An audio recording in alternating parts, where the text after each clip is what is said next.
Okay, so I'm going to talk about the political ideologies. So first, liberalism. Liberalism's support for democracy, as well as equality for all. So individual rights, social liberties, very key to liberalism. The rule of law is basically everyone is subject to the same rules and laws. And so yes, market economy. So yikes.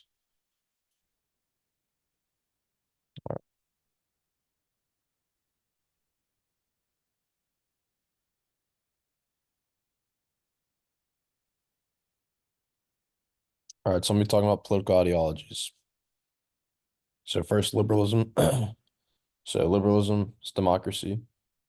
So equality for all, it's a huge emphasis for liberalism. Individual rights, social liberties. Rule of law basically means so everyone is subject to the same laws and justice.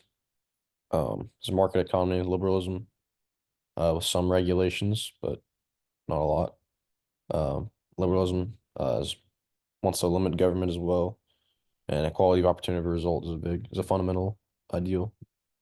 So social democracy or socialism, democracy also, as in the name.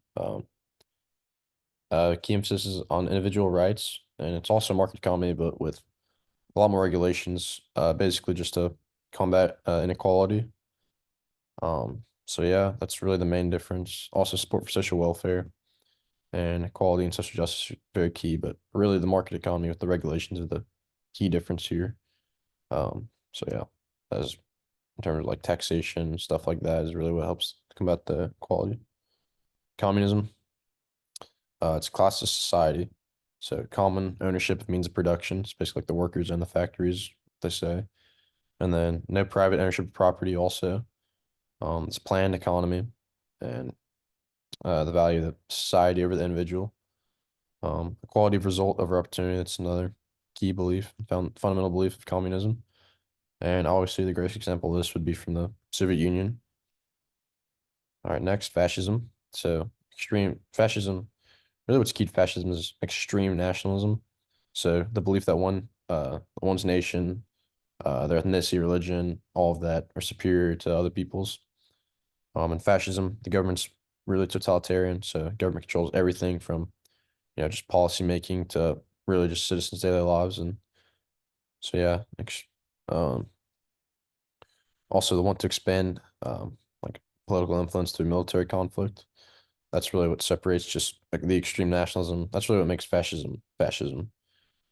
Obviously extreme nationalism, but that combined with the wanting to expand, that's sort of what makes it fascism. And so nation over the individual. Obviously Nazi Germany, also Italy under Mussolini is another great example. Oops. So next, neoliberalism. So neoliberalism really just supports making the market more free, less regulations. So it also supports individual liberties. Like I said, support for deregulated economy. Really, that's what separates it from liberalism. Also good supports privatization. Globalization also is a key emphasis for neoliberalism. So basically, just allowing nations to work together. Um, yeah, be more globalized.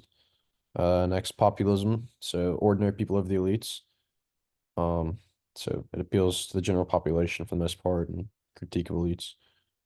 Democracy. So support for what the majority wants. That's really what populism is. Just whatever the most people want, that's what it is. Um, and then it's often can be nationalistic as well. Individualism, emphasis on individual rights, very limited government. So really just no government restrictions at all.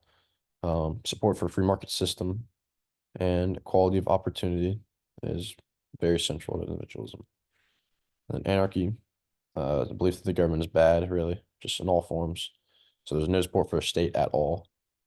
It's also anti-capitalist, um, communal ownership, really, of everything. And it's against hierarchical structures. So basically, like power is devolved horizontally instead of like a hierarchy where it's, up and down. So really just equal power. No one really, there's no elites or anything. One class also. And so, yeah, that's it. Thank you.